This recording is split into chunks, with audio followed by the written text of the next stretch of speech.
How'd it do there? Drum flip. Drum Brigade. Drum Brigade. Those up.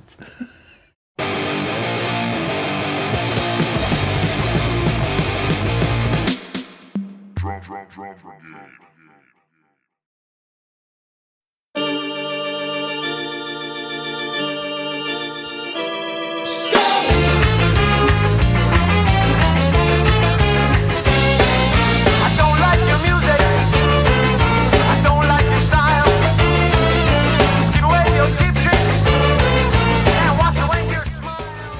What's up, everyone? Welcome to the Drum Brigade Show. The Drum Brigade Show.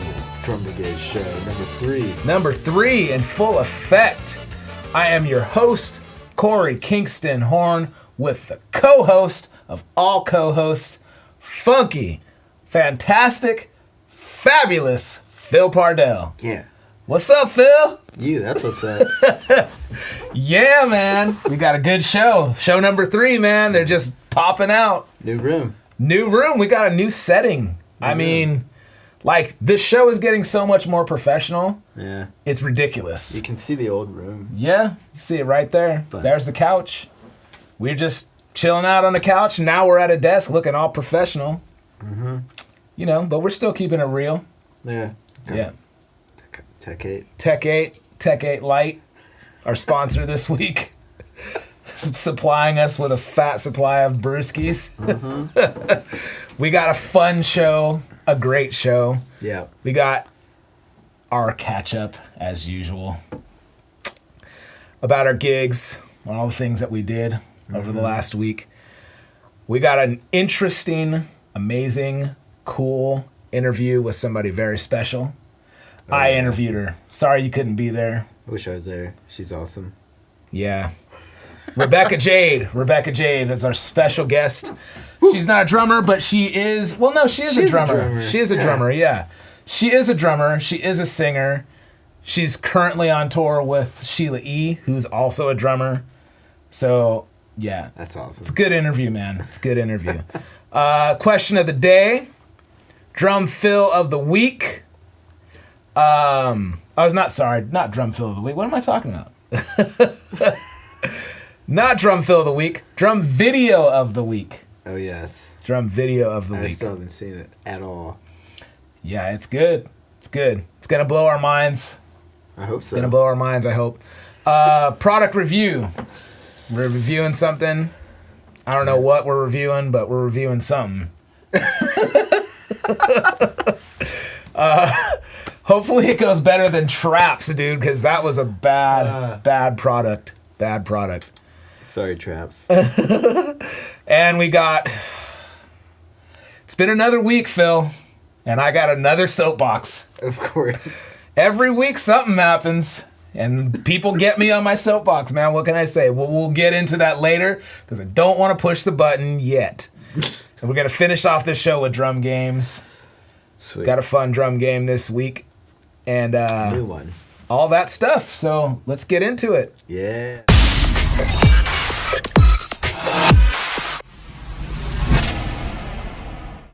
How was your week? Well, I've been really busy. I hate to sound like the NAMM show guy, like, what's up, man? How you doing? Man, I've been busy. But, like, I have been really busy, man. Like, even today, like, it's late at night, man. It's late at night. It's late at night here in beautiful Oceanside, California at Studio 528, home of Drum Brigade. I always have to say that at the beginning of every show, but, yeah, I've been up since 7. I've been on my computer since, like, 8 until... I'm on my computer right now, but I'm not really, like, editing or doing anything. But yeah, I've been busy, man. I taught a camp last week, a punk rock camp. It was so fun. Little kids, dude. Little kids playing, like, Descendants. That's cool. And, like, face to face. And, like, man, it was so much fun. I had some gigs. Played, like, what is it called? Like a, what do you call them? It was like a summer concert series, but it's for a neighborhood. So, like, a block party. So it was in Scripps last night, Scripps Ranch. There's a lot of people there in this neighborhood. That was good. Played some casinos, played some weddings. Just trying to get all these, like, I don't know, man, work gigs, like, out of the way before I go on tour. I don't know. It's cool. It's work. It's work. Nothing glamorous, though. Just work gigs. Yeah. What about you? Pretty much it's the usual. Just some casinos. Did a couple recording sessions on my vessel drums. They're amazing! They're amazing. They record nice, too. They sound really good. Just saying. You finally They're got really to good. record. Well, not finally. Like, I mean, you just got your drums, Yeah. and so you got One to of 'em- record on them already. Yeah, one of them was like a promo video, too, so there will be video of that. And the other one was for some duo thing that, like 6 songs. But I got to use all my toms. Oh, I set all of them up, got everything up there, and they sounded glorious. And I got another session next week, but yeah, mostly that, and then some casinos and playing at the zoo, which is always fun. traps. I played at the zoo today on those traps. Yeah, bro. I've been using my own snare though. That just makes all the difference. That dude. vessel snare. I don't know, there's just peacocks everywhere. There's a whole family of them today. Oh my god, it's getting more. Yeah, like, they like had baby peacocks. Oh my and God. they're all over the place. But I saw there was like 4 of them up on the roof next to the stage, just like checking us out while we were playing it. One bunch of little babies. I thought it was crazy when there was 1. Now Yeah. there's 4. Yeah, there's a bunch of them up there. Didn't you say you play like across from the flamingos, and if you Yeah. play too loud, they get all mad? Yeah, like, they'll stomp like hurt around? themselves if you play too loud. They've got there'll periodically be people with like, the little meter to figure out how.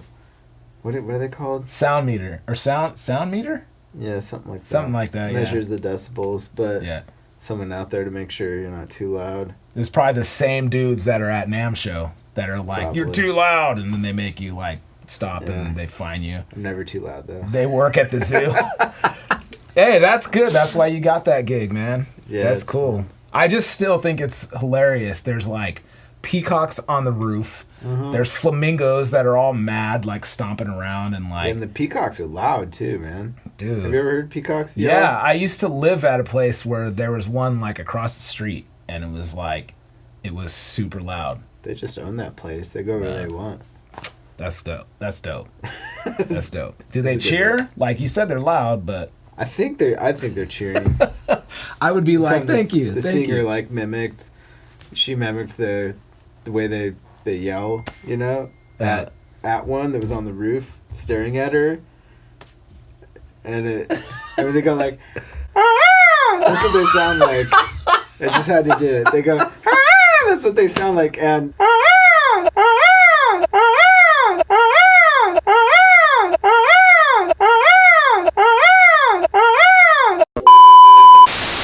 That's what they sound like, and she did that at one while we were on stage, and it did it back to her. They like had a little Oh my gosh. they had a little peacock convo. It was Oh, good. that's amazing. That's amazing. See, that's like, I mean, I've played a lot of gigs, but I don't think I've ever played to peacock, like making those crazy yelping. One of these days we'll probably get Man, sub a gig or something. that'd be a lot of fun. I love the zoo. It's But- it's fun. It's a good time. That's crazy. I mean, like when you play a casino, you kind of have like angry flamingos, but they're kind of like play something we could dance to, but not really like, I don't know, like mad Yeah. that it's too loud. Or they're like, I just lost all my money. They're mad because they lost all their money. Yeah, yeah. Did you get any new gear? No, nothing of note. Some moon gels, but Yeah, I got a new cymbal bag. what? Yeah, I get? haven't used it yet. I got exactly the exact same one, a head armor Okay. case. And yeah, I have an endorsement with a company called Revolution. They license their stuff to a head armor cases. So Okay. Revolution makes amazing, dope, super dope keys. ridiculously dope keys. They're called the Firefly. Whoa. They make True Tones. True Tones are like moon gels, but they're way better. But you can't buy them anywhere. I think they're available now. They're brand new. I want them, damn it. I know. Do they melt together? No. That's the problem I have with them. Yeah. Whenever I have moon gels, they'll get too hot. Like, And then you just have a goop of moon gel. Yeah, if they're in my car for a day, they're like one massive moon gel. Yeah. Now. Yeah, it's like a disgusting. It has But like that doesn't hair. happen with those? No. Because you don't stack them.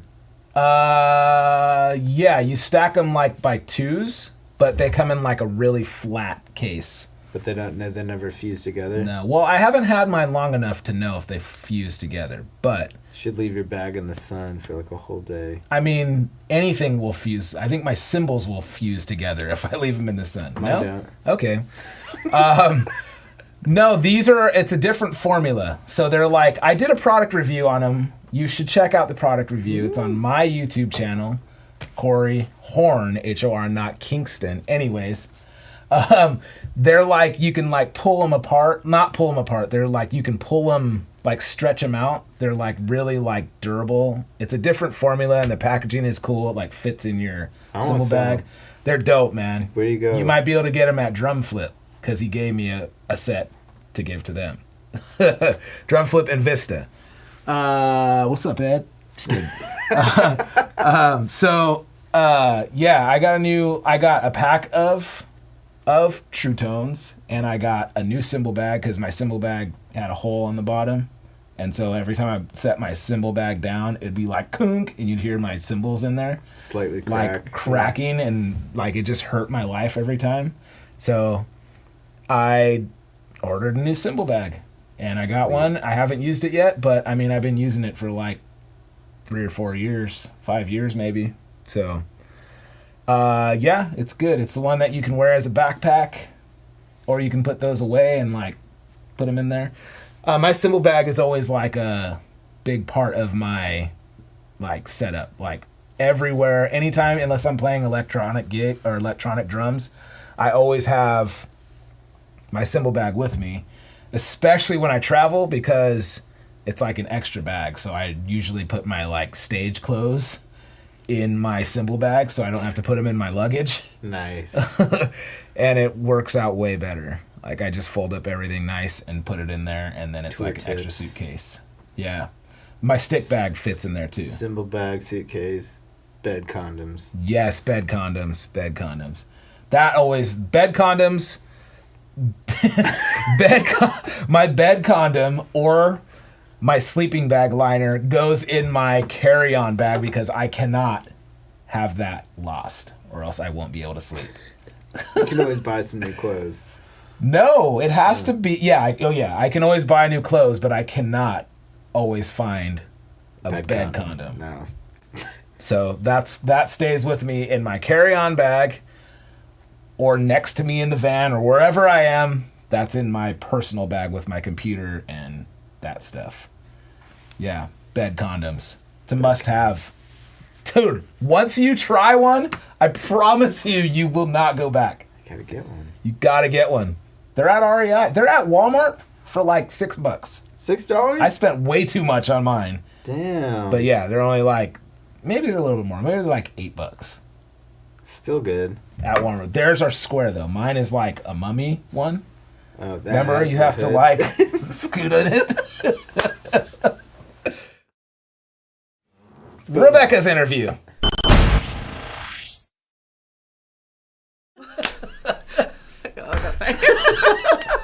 I don't know if it can be profane or not. What's up, guys? It's Korey here from Drum Brigade. I'm joined by the talented and beautiful Rebecca Jade.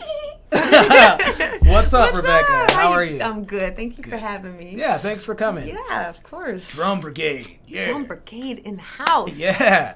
We just got finished doing what? We got through with a drum lesson. It was super fun. Yeah. That's right. Yes. Tearing it up, too. Subdividing. Yeah, subdivision. That's right. Yes. We're working on subdivisions, and we ended on bucket of fish. Bucket of fish. That's right. She got that bucket of fish filled, too. Like down. Stanky, too. It was, though. Stanky It fish. Stinky fish. Ooh, that's a good one. Stinky fish. I don't know that one. We'll figure it out. Yeah, We'll figure you it have out. to teach me that one. So that's cool. So, Drum Brigade. We got some drum lessons. Yep. But what do you normally do? Well, I am a singer by trade. That's my main gig, and I do that most of the time. Play around with some other stuff, but that's my main gig. Multi-instrumentalist. Yes. I like that. Yes. Very cool. So who do you normally play with? Well, you and we play together in a fun, really super fun band called Sirens Crush. I also have an original project called Rebecca Jade and the Cold Fact, which is kind of like a soul, vintage soul funk vibe to it. And it's a lot of fun. We have a new album coming out really soon, a couple months. So that'll be dope. And guess what? What? Well, I have two guess whats. I only want one. Give it to me. Okay, just one. Dang it. Which one? Two's good. I'm ready for it. Go. With the Cold Fact, we're actually coming out. We're doing one on vinyl. I'm having my Really? first album that's on record. Oh, snaps. Record. Now, Gotta get a all you young turntable. kids that don't know what records are, it's like a piece of vinyl. You put a needle on it. It's like old-fashioned. Super dope, though. Vintage, but dope. Yeah. You get a vinyl record, you're dope. They're coming back, by the way, Yeah. too. Yeah, a lot Yeah. of people are, it's coming back around. So Yeah. it's exciting. There's like collectors out there that Yeah. collect vinyl, and now they can collect your band. That's dope. right.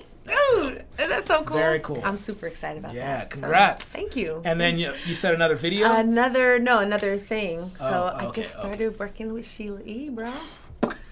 It's next level. Hold on. Thank you. There you go. Thank you. That's what's up. Now that's big time. I'm super excited. That's like 2 big times. Yeah. That's like 2 big times for me.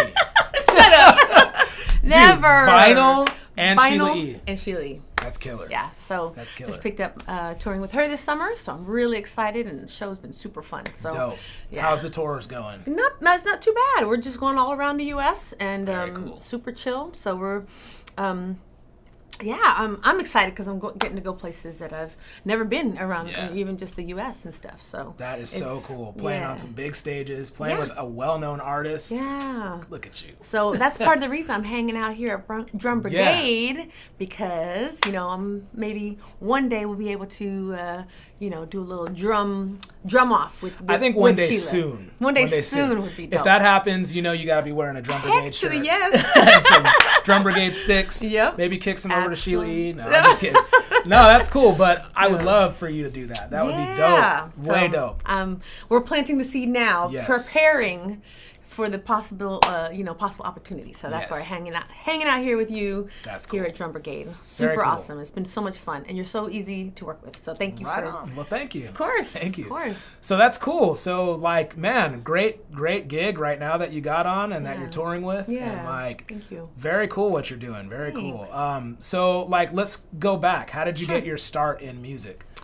Well, I could go way back. I'll try to condense it. I grew up in a musical home. So my mom's my mom is a singer. She was a professional singer. Actually, she still is a professional singer because she works, she does some gigs and stuff, usually through church. But she used to be her gig too. She I believe even put herself through college. Wow. Playing Just gigs, playing music. And so she was a singer as well? She's a singer as well. And so her and she comes from a musical family also. My grandfather, her dad is a singer, and my uncle, so when she was growing up, she was in a family trio, and they would sing nice. and play guitar and harmonize and all that stuff. So that has been my foundation. But growing up, I almost didn't realize that I could sing. It kind of was, I just maybe assumed everybody did, or it was just like I didn't know that I could do that, or that I could maybe consider it as a profession. I really didn't think of that until much later. That's how I was too. Yeah. I didn't know everybody didn't play drums. I Right. just knew I played drums. Right. Yeah. So when you're exposed to something like that early, which is great, it's really great, but you almost kind of don't realize because you just live and you have your own world, Right. And so as you grow older, you kind of realize you start to see the world and see that everybody is different, which is a great thing, but I didn't really take it seriously. I always was trying, when I was like 15, we tried to do a girl group, and we were working with a producer and all that, and then that didn't pan out, and I was actually started to play basketball too, and I started playing in high school, and then I started falling in love with basketball, and then was like, okay, maybe I'll just do this basketball thing, and singing was always a part of my life, so I didn't think of it as like a career choice, or you know what I mean, like it was just kind of, and then it wasn't until after I ended up going to college. I got a full basketball scholarship to UC Berkeley. Go Bears. And that was going to be kind of my goal. I was thinking maybe, the WNBA just kind of started around that time. So I was like, maybe I'll play the WNBA or go overseas. I play, because I'm half German. So maybe I'll do German, play on the German team or something, whatever. I was kind of, I was really thinking that was going to be my career, or I was hoping at least going to try. And then I was in a car accident, and that kind of like changed my trajectory in life, Yeah. And I was able to still finish, but it was right when I was in college. So I was able to finish and get my degree, but I wasn't able to play at the time like a professional could, So that kind of made me reevaluate things. And when I came home from college, I ran into a friend, and we started working on another project, so I was like, okay, well, let's maybe do this. And that ended up not panning out, unfortunately. But during the process of that, I ran into a friend of mine, and his name's Damian Willis, and he's a local musician, and he introduced me to Kamau Kenyatta. Now, at the time, Kamau really just took. He's an educator. Okay. He teaches at UCSD, and he's a pianist, but he's also an arranger and a producer and stuff like that. So, but he just took me in and just kind of like, he saw the potential, and he's like, yeah, you can work on this project, but you could be working locally here now. You can make money, and I was like, okay. So he helped me build like my repertoire. Like he helped me with some just this like beginning stuff, because I'd never worked in a band before or anything. I've been singing, but I never worked in like a live setting. Like really, I mean, I did choir, but not like a live band, like a drummer, and you know what I mean. So he was very helpful in just giving me that foundation. So much so that a couple gigs we did, he would actually have me come up, and he would pay for me. I wasn't on the gig, but he would pay out of his own pocket for me to come up and just have stage experience. That's awesome. Just do one set. Sing like 3 or 4 songs. Here's a couple bucks. Just for the that kind of stuff. That's really cool. Isn't that dope? So he's been awesome, and if you look him up, I'm very proud to say that he's actually Grammy Award winning. Wow. 2-time. He worked on the 2 most recent Gregory Porter albums, which are incredible projects. And he's recently earned 2 Grammys. And so it's so dope to see. I mean, he's so incredible. And now to see that, to have that as a stamp to kind of validate. Yeah, he was like, person, he was breaking you in and helping you like be prepared to start working. Totally. That's dope. Like, I mean, I've worked with people like that where it's their first time singing with a band, and it's like you don't realize, like, man, it takes like a lot of work to get to a point where you are like fronting a band, even if it's a cover band or a corporate band or a wedding band or whatever. Totally. It's like, so for somebody like that to take you under their wing and be like, let me get you prepared for like how to work in this industry. And he did exactly that. And he helped it in so many ways, but two ways was one. 2 of the many ways was one that he helped build my repertoire. We've talked about this before. I've started with like maybe 20 songs, and now because of the work ethic that he instilled in me at the time, I've always wanted to learn new songs and build my repertoire. Now I have over like 500 songs that I can sing. Awesome. You know what I mean? I've seen that list. By the way. It's like crazy. Yeah, and one of the other things that he helped instill in me at the time, which is paying off now, is having a good reputation. You want people to be able to rely on you and call you, and if they call you, you can deliver, and you know, that kind of thing. So those are like such huge things. It's like that's why, like, like you as a singer, it's always nice to work with you, because like I work with singers that are like I said, green, that are just coming in, and or they're great singers, like amazing singers, but they don't have a repertoire. So when you're on a gig with them, it gets like uncomfortable for the audience can even sense that like tension of like, man, like what song do we do next? Oh, well, let's do this song. Well, that song isn't going to go over well because like I do this, like I know what, so having a list of songs and knowing your keys and knowing, your tempos. Singers know your keys. That's another thing I learned long ago. It makes such a difference, The band, I'm telling you, the band will like love you. Yes. If you know your stuff, if you know your keys, you know your tempos, and you have a good song list. Yeah. The band will dog you out if you don't have that together. They will. You won't get called back. Look, and seriously, that's the other thing, and I want to emphasize this to singers, because there's kind of a stigma at least in my opinion, I feel like there is or was. Maybe it's gotten better, but there's a stigma that there's musicians and then there's singers, and my goal, well, once I started like really taking it seriously, I was like, okay, no, I don't want to be separate from the guys or from the band. I want to have the same respect, right? Because a lot of times singers, because you don't know your keys and you don't, you're not contributing to the band other than your voice. You're not really committed. You're not, you know what I'm saying?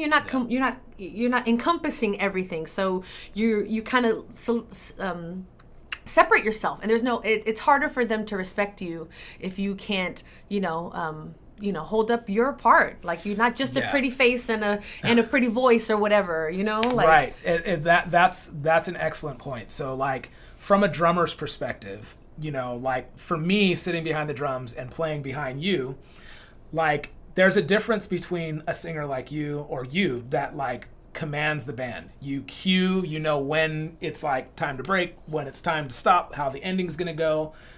Like, you can orchestrate this whole thing and we can follow the singer because you're the one that we're playing behind. Right. So if you want it a certain way, you need to be able to convey that to the band. That's right.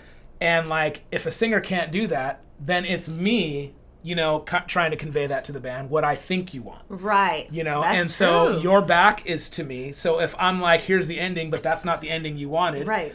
So we deal with that a lot, like where the singer will turn around and be like, dude, what are you doing? Yeah. I'm like, well, you didn't give me a cue. Right. Like, give me a cue, and then I'll know that it's the end. And the only way you get around that is if you guys are rehearsing and you have a set show. Right. Then there's no guessing. Everybody or if we knows. have a chart, A chart, like, right. But that's a different kind of a thing. You know what I Right. mean? If we have a set show and we're doing an original project, say, Yeah. you guys typically, you might have a set way you do it, Right. and then there's no needing to guess because everybody's rehearsed it. And then you all Right. know where we all end. So I don't have to give cues or anything. Right, Everybody knows. But if on the regular kind of a situation, we do lots of gigs where it's like people that have come together. That's the beauty of it, what it is. Sometimes we can, if everybody's on the same page, you can get 5 strangers. Yep. Never met before. And I've done gigs like that. I've never met any of the band. Right. But because I can communicate with them and they know how to watch me, right. we can get through a whole gig. Yep. I've never played with any, you know what I mean? So that's the beauty of... Most people can't even, like, have a conversation like that. Right. But we can create this whole music thing. Totally. That, like, and put on a show like Yep. we've been doing it for years. Yep. And then at the end of the night, nice to meet Nice you, to man. meet you. Right? What's your name again? Right? Yeah, exactly. Or people Here's my card. Yeah, it's or people will come up. You guys were so great. How long have you been playing together? Like 2 hours, yeah, 3 yeah, hours. Exactly. Well, we just started like a minute ago. Right. Yeah, so that's really cool. Well, that's great. Yeah. Take us through like your day to day, like as a full-time musician. I mean, like you just go and sing in a nightclub at night, and then you lay out on the beach all day. Yeah, that's what I do with mimosas and my pinky out. You take a limo to the gig or a private jet, and then somebody sound checks for you. Right. Yeah, Gosh, is that how it is at the top? That'd be great. Yeah. So what is your day to day like on like for you on a normal gig, on a normal, or like even on tour or whatever? Yeah. Like, what's your day to day like? I'll leave out the tour part for now because I think the day to day is more realistic, like that I do a lot, but it just kind of varies. I'm a night person, so my day I'm not an early riser typically, unless I have to, but I kind of try to plan out my day based on what is happening. Right now, I'm working quite a bit, and I owe that to a couple like agents I just started working with that book like little duos and stuff like that. So I do that a lot during the week. But my I actually had to get away from being behind the computer because I would spend so much time. The day is not like an 8-hour day. It's like my work day is like a 16-hour day. Too. Because you wake up and you try to put in something like I'd like to work out. I'm trying to do that more of a regimen. But I used to get up. First thing I do is sit at my computer. Okay, I got to get back to some emails. And next thing I know, I'm spending 4 hours just at the computer, like catching up and sending emails, and I have to make set lists, and and that's another thing I wanted to venture out on a sidebar real quick. But once I was in the Anthology House Band, I wanted the experience of running a band, because that's another way to expand your knowledge. Because it's one thing to be told, from people. I wanted to learn what's it like to be behind, to be the leader. And that was another really learning experience. And I'm still learning. And that was another, so I'm saying that to say that was one of the other things that I started doing is like the next thing I know, I have to make all these set lists for the shows and the details, and I have to be in touch. So say I'm booking my band for an event, and that would also be a whole nother piece of work too. You have to get the website built. You're getting, how are you going to get this stuff to booking agents, or wedding planners or whatever, and they need promotional material. So it really my day-to-day is hardly ever the same thing. So it's hard to say exactly what my day is, but to give an idea, it's like wake up, I would be at the computer, I would be working on like a set list, or I'd be working on whatever promotional material is needed, because I was building the band at the time. Nowadays my day is still kind of the same thing, but I'm trying to incorporate now more working out, practicing, because I really want to learn an instrument. I sing, and I'm grateful for this, but I feel like I want to do something else, and getting behind the drum set is so much fun to me, and like, thank you. So it's like, I've been wanting to do that. So it's like, now I'm trying to incorporate what I can in this day that I wish was more like 48 hours instead of 24. I definitely know that feeling.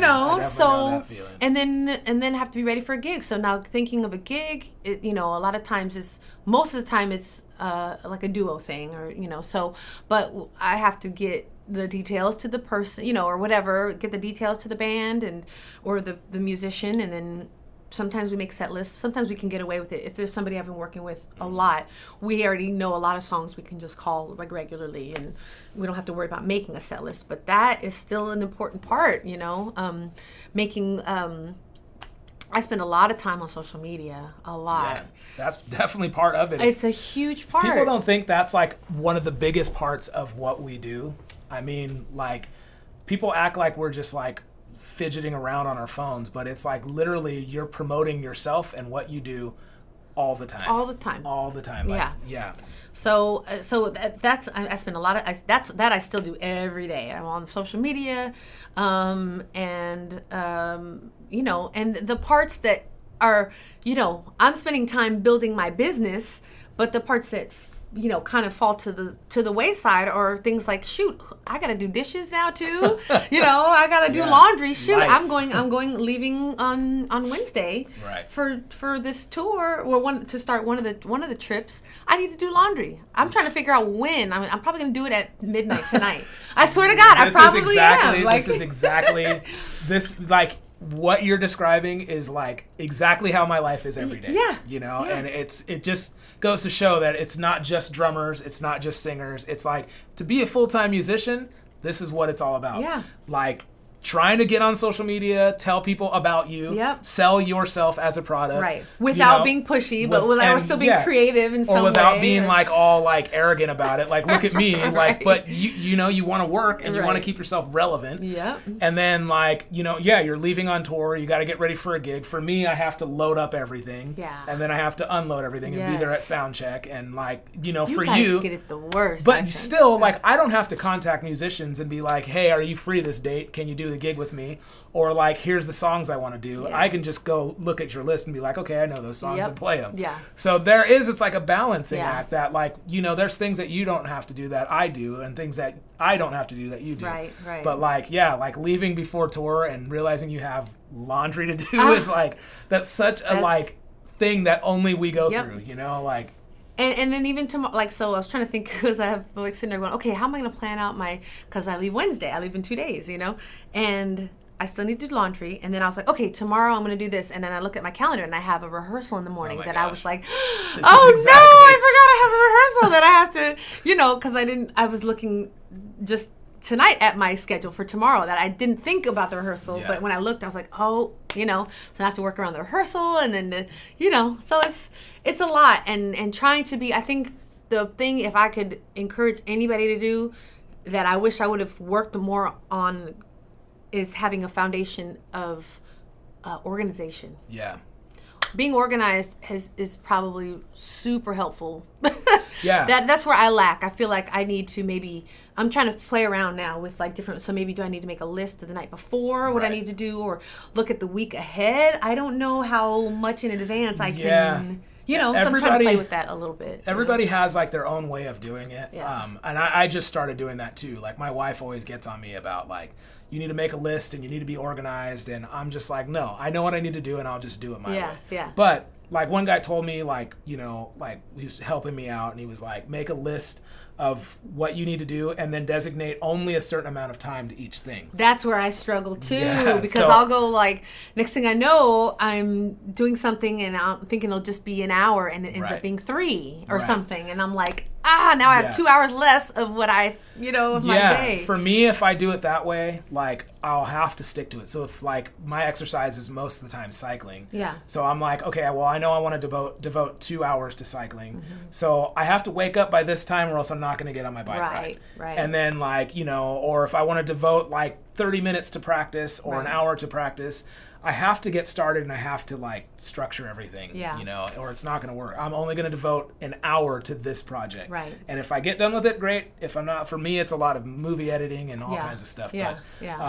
So that's one way that I always try to make it work. No, that makes sense. And that's exactly what I'm trying to figure out now, because you know what I've learned? Because I'm treating my day-to-day the same that I'm doing now than as I was when I wasn't as busy. Right. You know what I'm saying? So now that I'm more busy, I have to change something. And you know what I'm saying? And that's where I'm like, okay, how do I do this? I don't know how you do it. Like Rebecca works like harder and more than anybody I know. Like you'll come to gigs and be like, this is my third one of the day. I'm like, dude, it's like 12 in the afternoon. Like, what have you been doing? Like, she'll come with bags and be like, I just got off a cruise. I was singing on a cruise and I have 3 gigs today. And we're all like, dude, I wish like you need a drummer. Like, I mean, I want to work. Like, no, it's so dope how you balance it and how you make it work and how you work. Like I use you as an example of like you work as a full-time musician, like for real, like full time, like most of the time every single day, right? Like gigs every day. If not gigs, you're like on social media and sending email blasts and promoting yourself.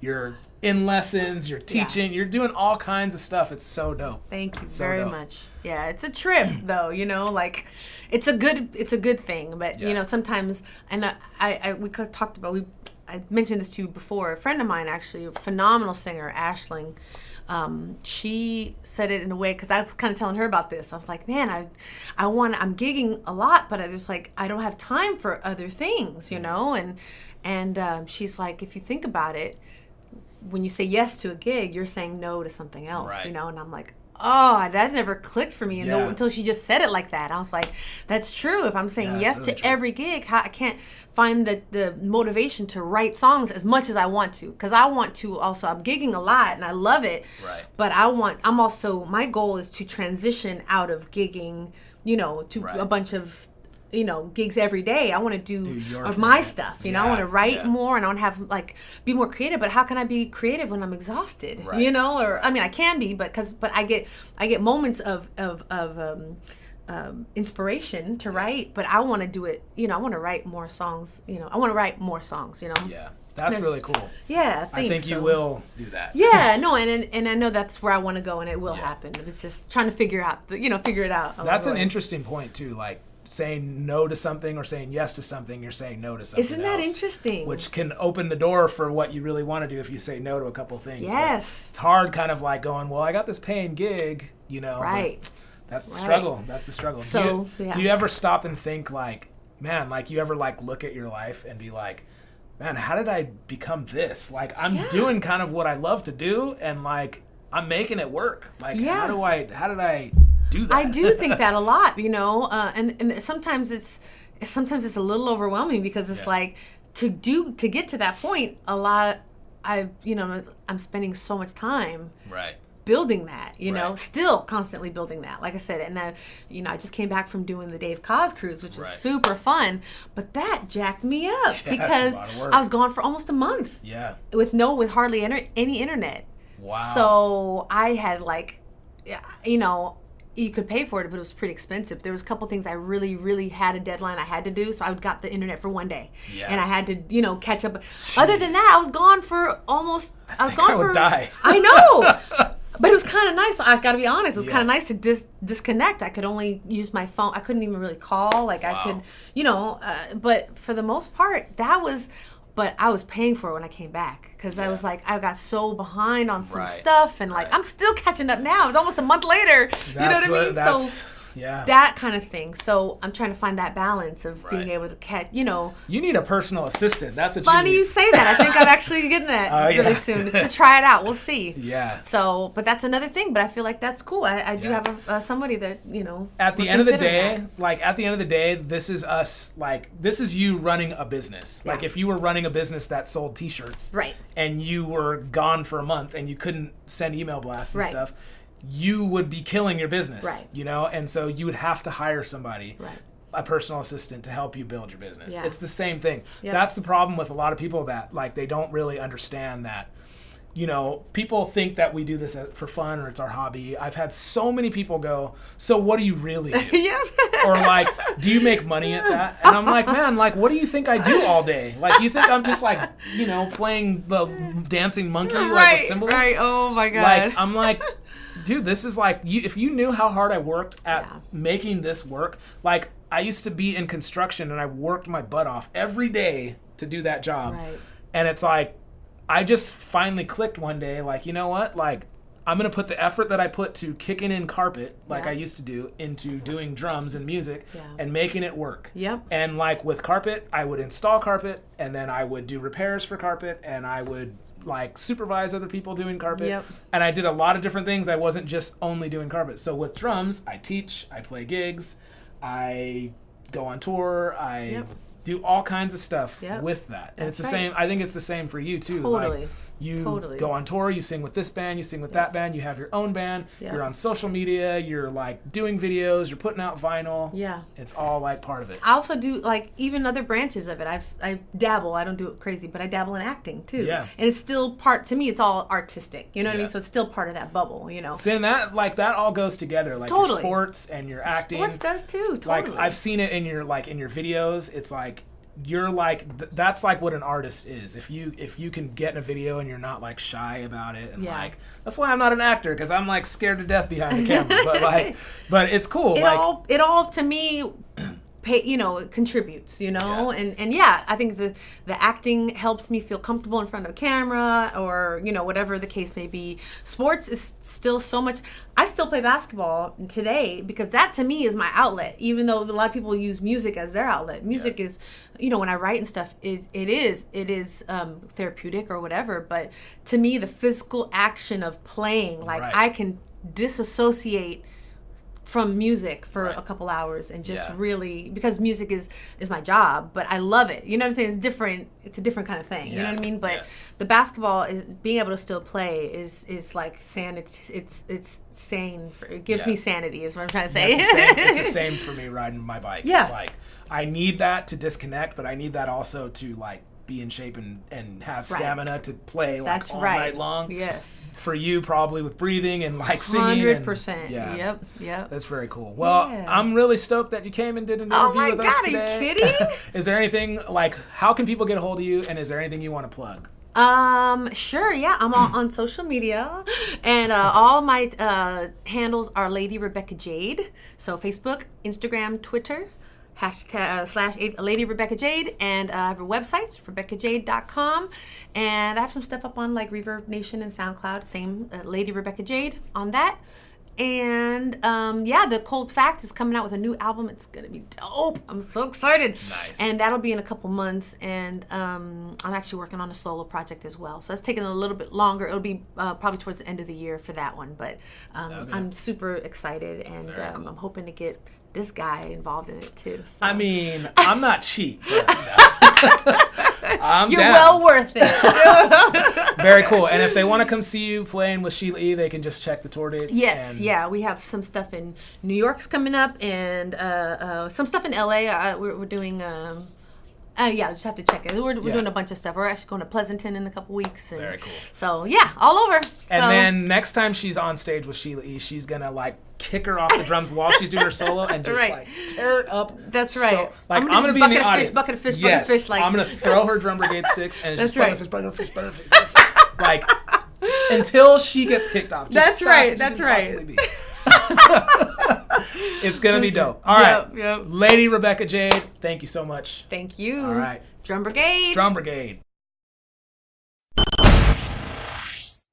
Wow. That was a great interview. Seriously. What did you think of it? Epic. Epic. It was so epic.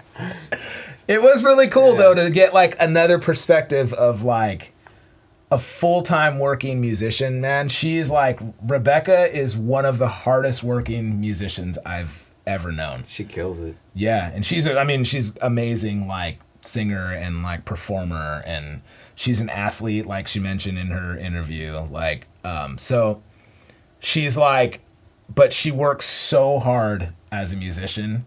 Like, she gigs more than anybody I know. Like, she gigs, like, all the time. All the time. Like, we are always joking about, like, you know, Rebecca's coming off a gig and she's, like, late to this gig because she's coming from another gig, but she's going to miss sound check, but she's going to be here, you know, or she's on, like, some, like, cruise, like, you know, she's just always gigging, always working, and killing it every time. Dope. That's awesome. That's awesome. Drum Brigade question of the day. All right, Phil. What's your favorite drum fill? Oh, man. I know mine. Such a messed up question. I know mine. Mine is really easy. What's yours? Mine isn't even that great of a drum fill. It's, like, not even that impressive, but it's my favorite one. What can I say? That's cool. All right, so mine is this one.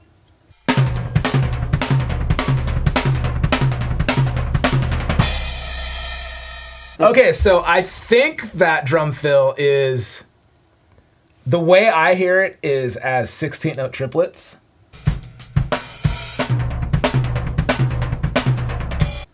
Or like 32nd note triplets sometimes. Mm-hmm. Like 1, 2, 3, 4, 5. 1, 2, 3, 4, 5, 6. So 4 on your hands, da, da, da, da, kick, kick. 1, 2, 3, 4, 5, 6. 1, 2, 3, 4, 5, 6. I learned that, like, it's a Jeff Porcaro fill. I've always heard him do it. I learned it from my teacher, though, Art Rodriguez. He showed it to me when I was, like, 14, and him and his son always did that. Jules still does that fill all the time, but I can't really do it the way they do it. They do it in their own way. They even do it different than Jeff Porcaro, but... and then I feel like I do it different than Jeff Porcaro, too. But I've heard some other bands do it, like State Cows did it in one of their songs, and I'm like, there's that fill, I love it. So I kind of like move it around a little bit, like, you know, like so I guess traditionally, like if you do it the Jeff Porcaro way, you can do it like snare, rack, so like right, left, snare, rack. If you're playing a 4-piece, like snare, rack, floor, floor, kick, kick. Snare, rack, floor, floor, kick, kick. Snare, rack, floor, floor, kick, kick. Or if you have a 5-piece, snare, rack, rack, floor, kick, kick. Snare, rack, floor, or snare, rack, rack, floor, kick, kick. Okay? I kind of move it around a little bit. Like I'll do like snare, snare, snare, snare, kick, kick, snare, snare, snare, snare, kick, kick.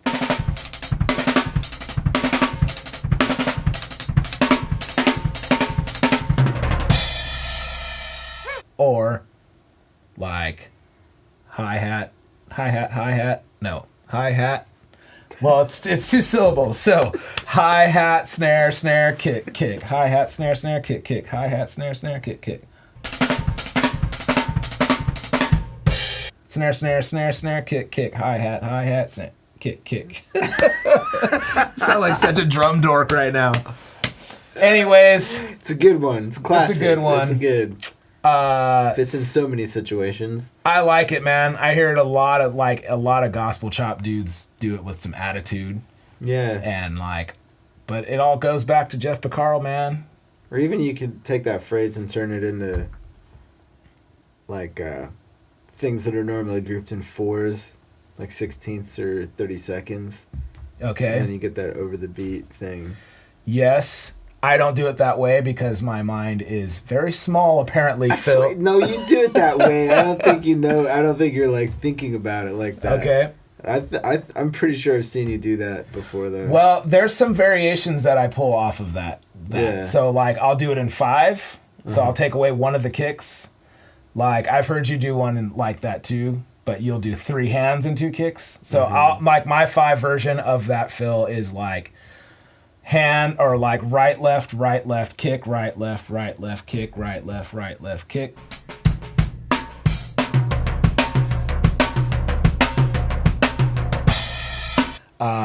Whereas yours is right, kick, right, kick. Yeah, that's a fun one. It's hard. I can't do it like that. It's hard.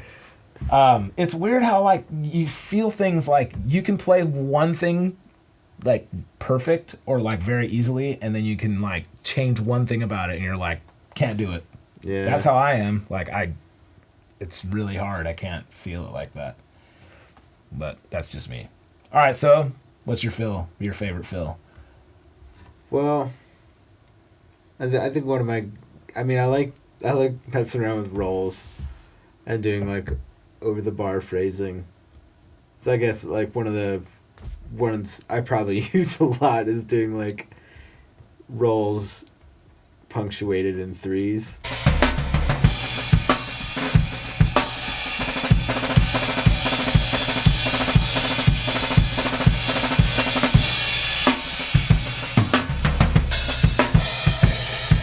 Okay, yeah, I think I got it now. Yeah, it's pretty easy. It's a good one. That's cool. Builds a little rhythmic tension. And so that's your go-to okay, so that fill that I just played and just talked about. Yeah. For me, that's my favorite fill because it's not a crazy hard fill. It's really easy, but I just love that fill because to people who don't play drums, it's really impressive. What did he just do? And you can orchestrate it weird and or different than just a standard drum fill. Because there's anything that's a bass drum variation, people freak out about for some reason. So, but I just like that one because it's easily played. It's easily teachable. I love Jeff Porcaro. That fool's feel. Yeah, it's so smooth. Yeah, dude. He's got some feel, dude. And it's good stuff. So that's why it's that's my go-to fill that I can pull out anytime and know that I can execute it for sure without it being oh man, I'm stretching here, but I think I can do it. It's just okay, yeah, I'll just do this one. I have a couple like that, but that's my real go-to favorite rabbit out of a hat fill. So is that is your fill the same way? Yeah, in a lot of ways. I use it for certain situations, I guess, pretty often. Same for me. Probably more than I should, but it's it's great for building. I feel like it happens a lot in solos.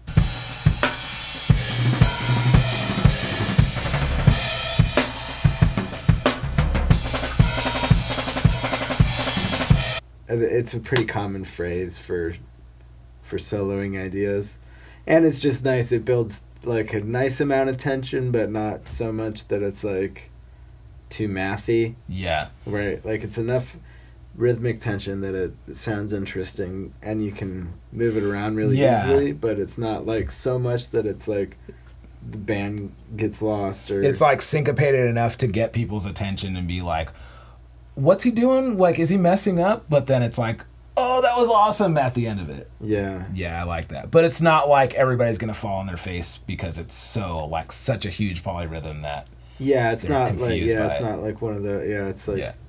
something that most people are fine with. That's how I feel like that 5 fill is like that, where like if I do the same fill but in 5, people are like and then when you end like they're like yeah, you know, If it's staggered, everyone will come in on a different beat. yeah, like I feel like it's not that complicated to where like the musicians in the band especially will be like, they'll turn around and be like, yeah dude, you know, but it's not like, dude, come on, like, you know, it's not like that bad, like where you really go out there and you're like really trying to mess everybody up or you're trying to kill the dance floor or something. Yeah. So, all right, I like that. That has been the question of the day. This is a nice fill, Phil. Very nice fill. Very nice fill. That might be my new fill of the day. Drum Brigade, video of the week. I'm ready. Shoot. All right, man. So this is the video. We're watching the video of Alex Rudinger. Alex Rudinger. I don't know how to say his last name. This is of the Faceless playing Xenochrist. It's pretty heavy. Pretty heavy stuff. I guess I haven't seen it. All right. It sounds heavy. Alex Rudinger. Let's do it. Let's watch this dude.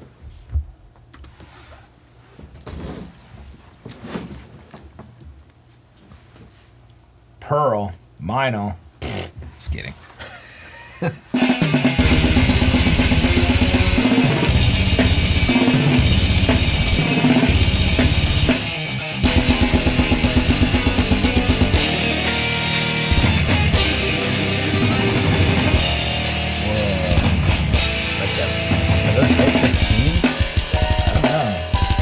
Listen how perfect this 6 is, like double kick is.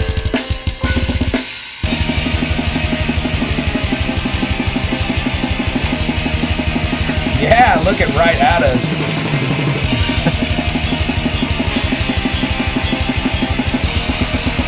Dude. This dude is so perfect, man, like in his playing.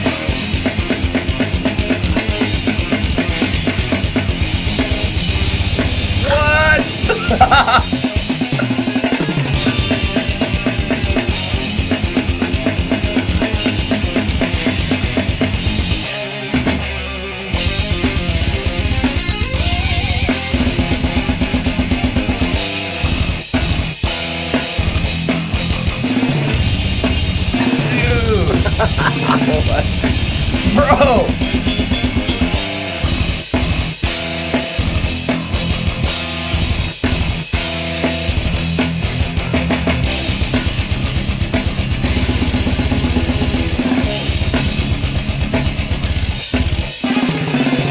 Goodness sakes, man. Clean.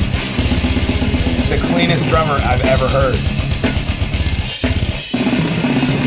My goodness.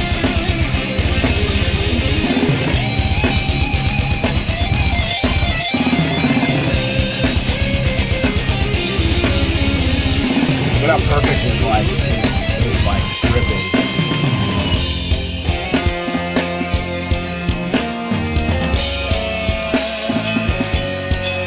Like completely flawless technique, like completely like precise, clean. Like he sounds so perfect, it sounds like a drum machine.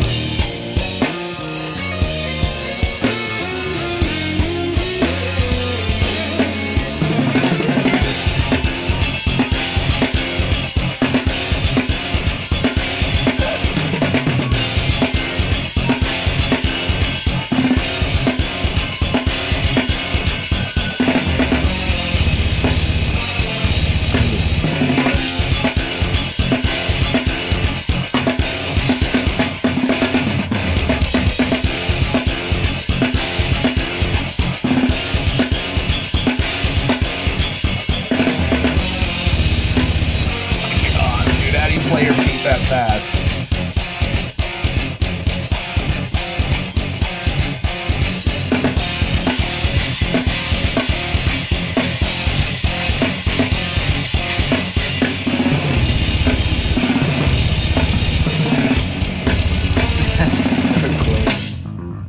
It's perfect. First of all, how do you remember this song, dude? Like, all the parts to this song are perfect.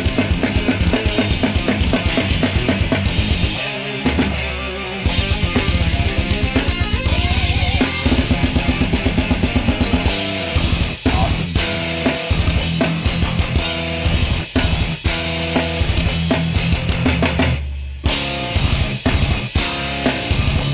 This fool's killing it, bro. This fool's killing it. Ridiculous.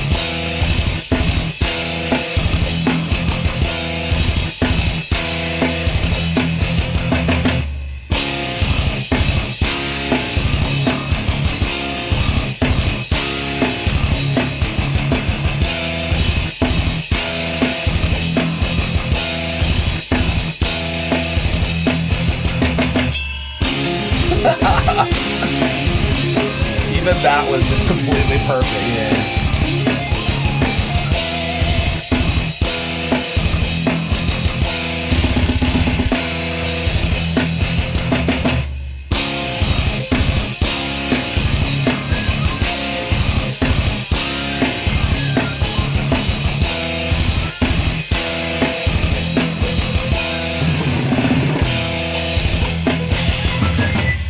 Bro. I just realized I don't know how to play drums anymore. Gotta practice. Dude. Damn, dude. That was some clean business. Perfect drumming. Like, the closest thing I've ever heard to perfect drumming. That was phenomenal. That was crazy. I've never seen somebody that precise and that perfect, dude. Like, dude, Alex Rudinger Yeah, that guy was sick. just killed it, bro. Yeah, dude. You just killed it, dude. That was bonkers. Dude, 2 weeks in a row, our videos have been killer. Like, this guy just blew my wig back. That was crazy.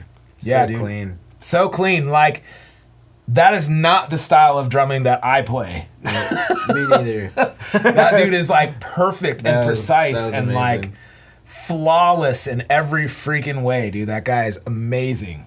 Amazing, dude. Amazing. I don't know how you even remembered all the parts of that song, but you just killed it. There's some drummer, like, who's the teacher that teaches, like, about the way his drums are set up, like, where you, like, it's like, you can go, like, it's basically like mirroring each side, like, so your floor toms over here, your floor toms over here, your hi-hats over here, your hi-hats over there. Your rides are, like, on either side, and you're, like, able to do everything, like, either way.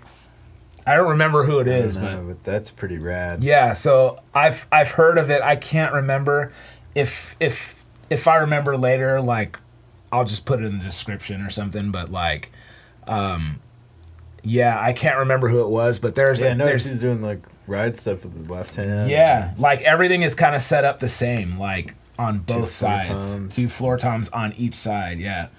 And then, like, yeah, that's super dope, man. It's like a conceptual thing that, like, a new, maybe not a new, but a different concept of playing drums where you should be able to do, you know, like, both directions or both ways or whatever. Like, you know, that like, was incredible.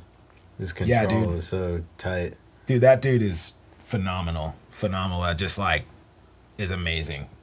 Like, I've seen that video before, but, like, I just remember going, man, it's like, is there such a thing as being too perfect? Like, for that kind of stuff, I don't think so. Like, I think that is, like, just, Yeah, for that kind Amazing. of stuff. Yeah, that sounds.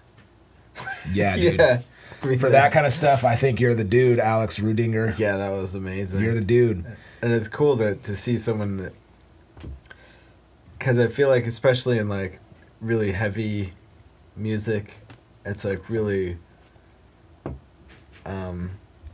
common for people to be really heavy hitters Yeah. and to be like so No. focused on like really hitting hard, but Yeah. you know that like just works against Yeah. it doing, you know, really fast figures like Right. like that clean. Man. Like if you're bringing your sticks up to here, you just can't do Right. the stuff he was doing. Yeah, that's It's what I just mean, physically, like- you can't do it. Watching his like technique and like, I mean, it was like flawless, like a jazz player. Like, you Yeah. know, everything was like perfect. And then his feet, like being that fast, man. It's crazy, Yeah. dude. Crazy. Perfect, precise, crazy, dope. Alex Rudinger You're awesome. That killed was it, bro. really Good. Killed it. Product reviews!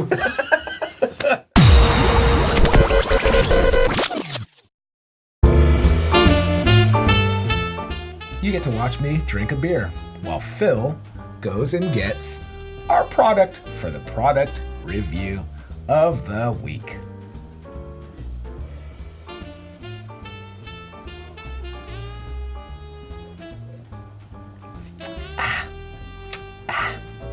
It's good beer, that. It's a Cate Light. Here he comes. Here he comes. Here he comes. It's Phil. All right. This week we're reviewing Quiet Tone. I think it's pad. by Sabian. This is a Quiet Tone practice pad. So it's like a mesh head on it. Yep. So that's what this is. It's a drum. It's like a drum. It's giving out a wood hoop right here. Okay. That's like a shell that's only that deep. And basically, these are just bracing for pulling down the triple flange hoop. That's cool. So Why you do can all put of- you could put a normal drum head on this and it'll That's make cool. a tone, which is kind of cool. It has little rubber feet. You could put it in a snare stand.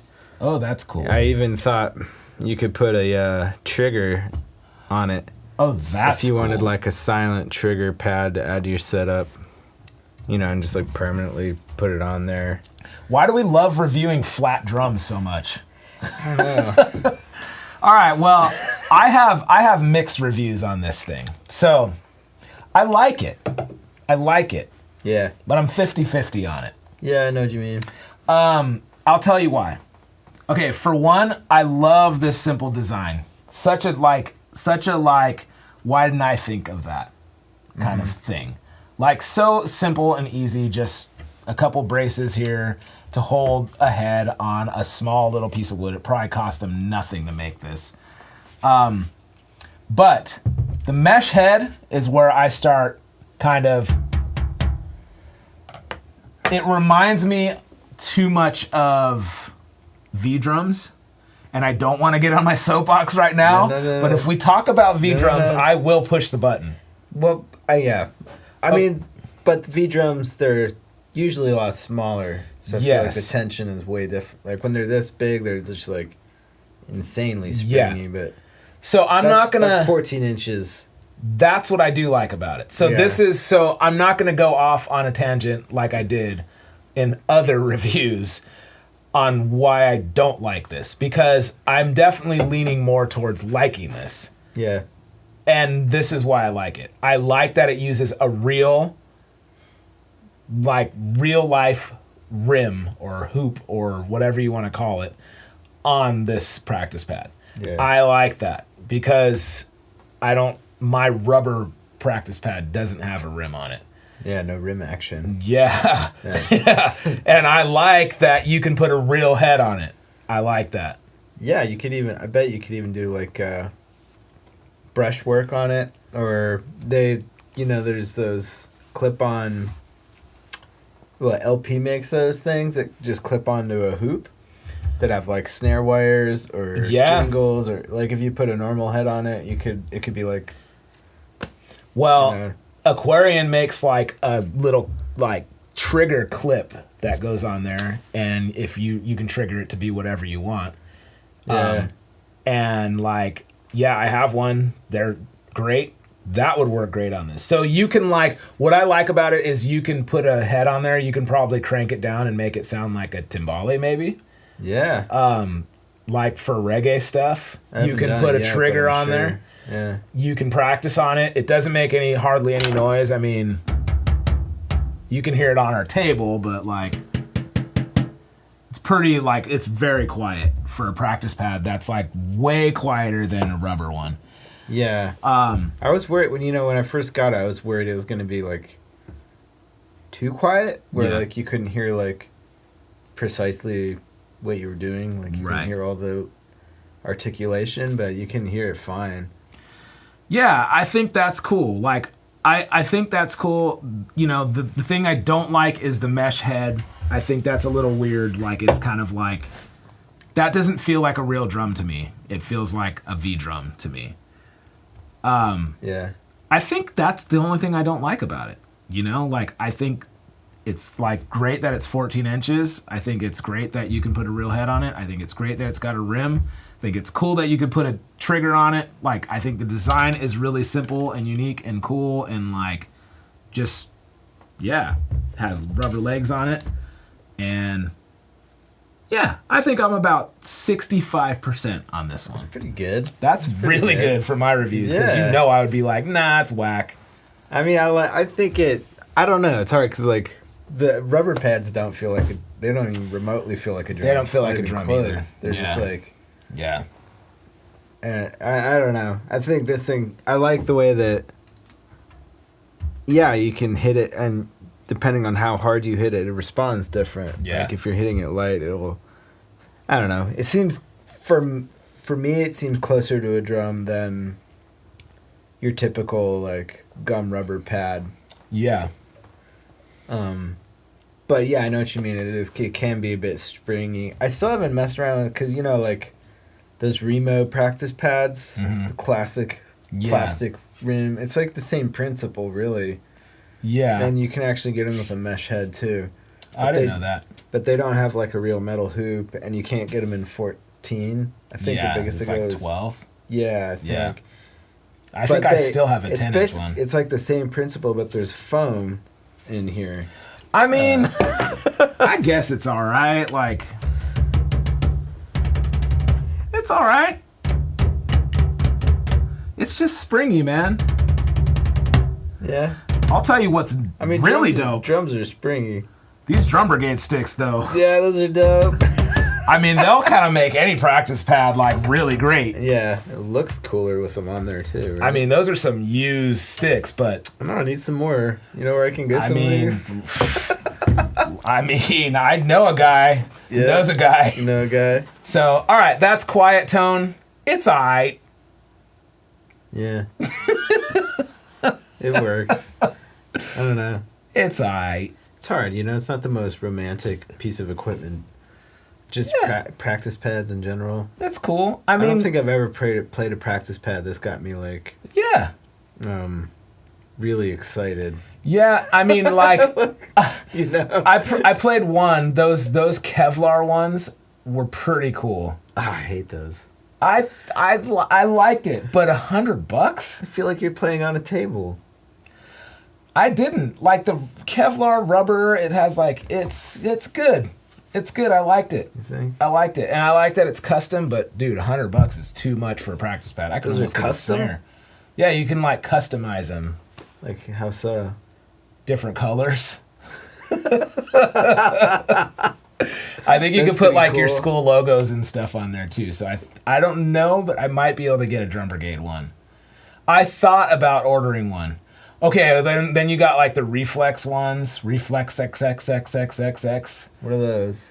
Those are like the new, like Are everybody's. those ones with all the different levels? No, I saw no, dude, those. get out of here with I those. was like, what? It's like Feed it with those, got like dude. 7 different pads or something. Whatever, dude. Drumeo, you're cool and stuff, but like that practice pad, I don't know about that. Maybe I gotta try it. Maybe I gotta try review it. one. Like, yeah, maybe I gotta review one. I mean, I don't know, but yeah, no, not into that. Like, just, dude, maybe I'm just traditional. I don't know. Maybe I'll love it. I don't know what I'm even saying. Like, maybe it's really cool, but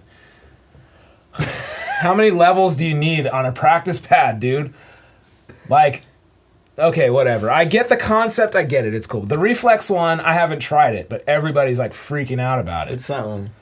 It's like the new one that everybody needs to have. But it's like this special rubber, and it's like thick, and it's supposed to, I don't know. It's just, it's like the big thing. It's like the internet buzz. Like if you don't have a reflex practice pad, then, you know, you're not practicing. But this thing is like, this practice pad is like, I want to say 10 inches, 12 inches, and it's like $70.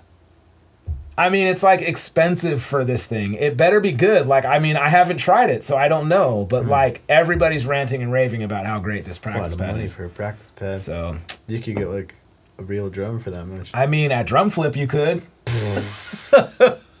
At Drum Flip you could get a whole kit and cymbals. I know. I got a whole drum set for $85 the other day. See, I ain't lying.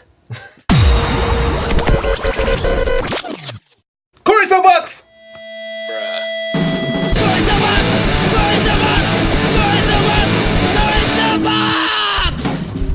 I ain't trying to hear that right now. What's going on? What's up? You got something to get off your chest? Always. Classic. Man, this is a big one. Like, I don't even know if we can talk about this. I don't even know if we have enough time in this night to talk about this. Uh-oh. Because this is one that weighs on me constantly. But, like, this should be everybody's soapbox, because every one of us has dealt with this freaking guy at one point in time in our career. Today's soapbox is about the freaking grumpy sound man.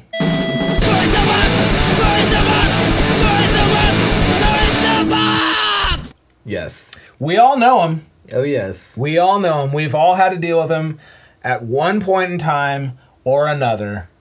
So many grumpy sound men. So many grumpy sound men out there, and I don't know why. What is your problem? Yeah, is that not what you love to do? Dude, get in another job. Stop making our lives miserable. Seriously, like, these guys, dude. These guys, like, I'm sure they're nice guys out of the venue. No, you know what? They're not nice guys, dude. Because you see them outside the venue, they're smoking, they got their freaking little jean shorts on, and their stupid, like, earring or whatever they do. They're sitting there, like, pissed off already, smoking outside. They get in the venue, they're mad at you, you're, like, just trying to be like, hey, man, how's it going? Like, what's up? Like, you know, like, let's do this sound check. And they're just mad. Something you said, dude. Mad. Instantly mad. I don't get it. Yeah. Like, all right, so let me preface this. On my gig this week, actually on my gig yesterday, dude, he was there. He was there. Grumpy sound man? He was there, man. He was there. He always shows up, dude, when you least expect it. You're just like, this is going to be a great gig, man. It's just some, like, neighborhood, like, summer concert series. It's summertime. People are drinking cold beer and barbecuing. It's going to be great. Everybody's in a good mood. They're going to go see a band and sit in a park, and it's going to be great. But sunny, not picturesque. Yeah. Trees. Grass. People dancing. It's not too hot. No. It's beautiful. But Grumpy Sound Man was there. Slight breeze. There was a slight breeze, actually. Were you at my gig? It just sounds like San Diego. It sounds like San Diego. But you know what? Grumpy Sound Man was there to suck the freaking air out of the room. Like he always does, dude. He was there. I don't know what this clown's name is. I don't know what this guy's name is, man. It's always a guy, too. Yeah, it's always a guy. I've never met... I don't think I've ever had a sound woman. No, I've never met Grumpy Sound Girl. I don't think I've had a sound woman in general. Oh, I have. Yeah? Never been Grumpy Sound Girl. Always been cool. Always been cool. It's him. It's him. It's always... He always looks the same. He's got a weird, creepy mustache. Some kind of facial hair. Yes. Some kind of like rock history kind of look. He's always wearing the dad shoes that you get at Walmart or Costco. Mm-hmm. Yeah, he's always got like keys. Yeah. Yeah, like, yeah, we all know him. I don't have to describe him, dude. And he always feels like it's his place to comment on your band's stylistic choices. Yeah, that's him. The way you play. That's him. So this guy yesterday, we show up. He's like sitting in the corner, like of the stage under an umbrella, like eating a sandwich or something creepy, like doing something stupid. And like I'm loading in. First of all, let's talk about this load in, okay? Okay.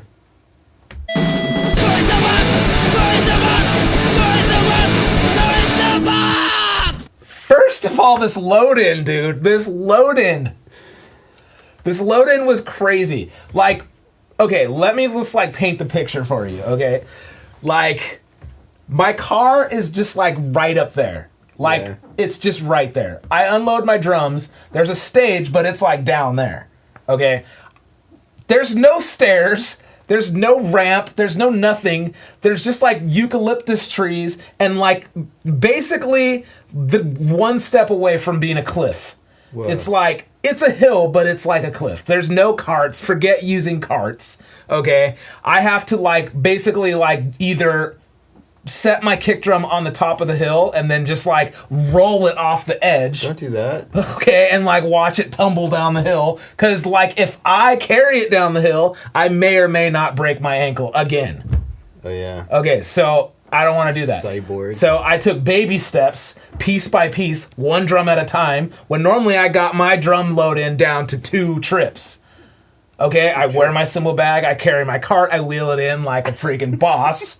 I unload my stuff, I get my bag of freaking pain and bring it in with all the hardware, with my kick drum pedal, and that's it. That's all my drums. No, not today. I have to carry my stuff in, one drum at a freaking time, to this stupid load in so I can look at stupid grumpy sound man in the corner eating a creepy sandwich. Creepy sandwich. Okay? That already got me pissed off. All right, but I could put that past me and like load a stupid gig and then like set up and have like a beautiful gig. But no, Grumpy Soundman is there and he's all pissed off. He's putting mics on my drums when I'm still screwing in cymbals. All right, I'm already pissed off about that because you're jumping over the line. You're crossing the line before I'm even telling you to get there. Yeah. Dude, slow down a little bit. Okay, I'm getting too worked up. Let me take a breath, dude. Hold on. Okay. So yes, this guy's putting mics on when I'm like still adjusting my cymbals. I'm already like, oh God, this guy doesn't offer to help at all. Like, dude, I know you're not a roadie. I got it. All right, whatever, bro. But like, you saw the load in. Like, you know, you don't have to help me load in, but man, you're just Grumpy Sound, man. You're already pissing me off. Anyways, we start doing our sound check. Like, so in this band, I run an in-ear rig. For some reason, on our stage plot, they have that I need a wedge and I need in-ears, and they're the same mix. I don't need that. I just need my in-ears, and I'm good. Okay? That's weird. So this dude's like, yeah, we got your wedge. This is for your ears, and this is like, whatever. I'm just like tuning him out, because I'm like, I already know this dude. And he's like, he gives me the mix.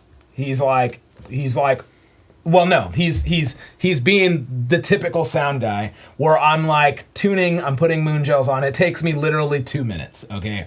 I'm making sure everything's in place. I'm like, doom, doom, doom. Okay, let me pull out some moon gels. I put some moon gels on there, or true tones, I should say. Okay, and then I'm like tuning a little bit with my Firefly. Anyways, I'm tuning a little bit, making sure everything's good. Doom, doom, doom. Okay, now I have to get my in-ear rig set up. And he's like, all right, let's go with the kick drum. And I'm just like, I'm not there yet, dude. I'm not there yet. Like, just give me like a minute.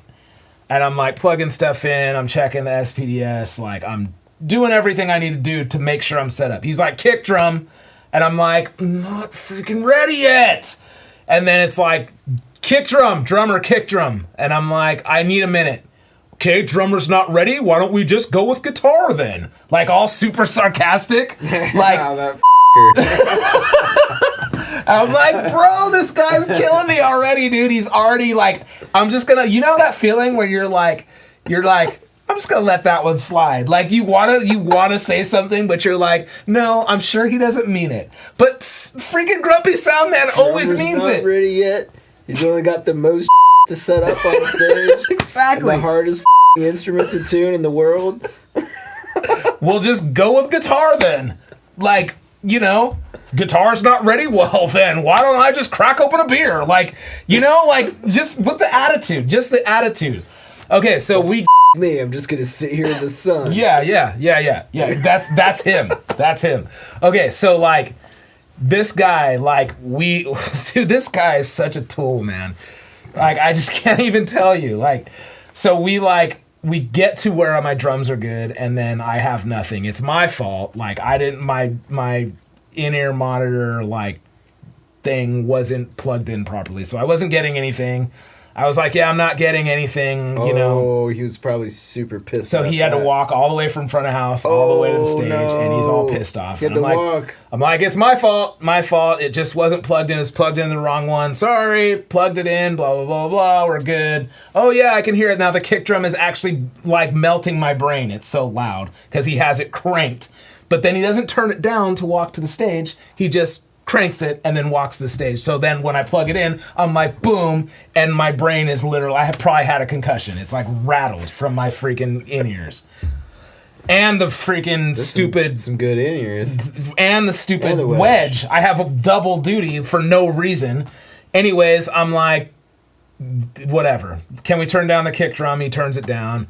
The drums are all whatever. They sound fine. Everything's good. So we start our sound check, long story short.